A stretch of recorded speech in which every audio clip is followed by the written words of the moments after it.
Abid Upakamigelle Mumbai Naga, received Upakani Angad Park. They are very happy. Zico is with us for another year.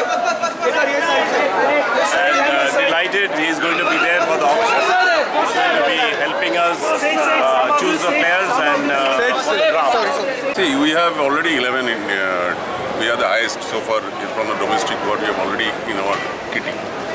Minimum we require 13. So balance 2 we have to pick up from the draft and or auction. And these should include one under 23 because we have already one under 23. We have 2 under 23, both Nalandas and Pranay Haldar.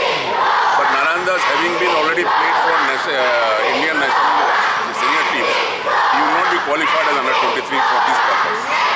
So we need to pick up another under 23 and also the third goalkeeper. So this is our one requirement.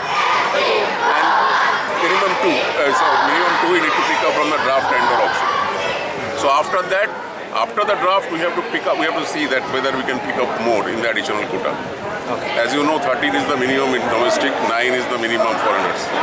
So we are short so far for domestic of 2 numbers, and for the foreigners 6 we have already picked up, so 3 short.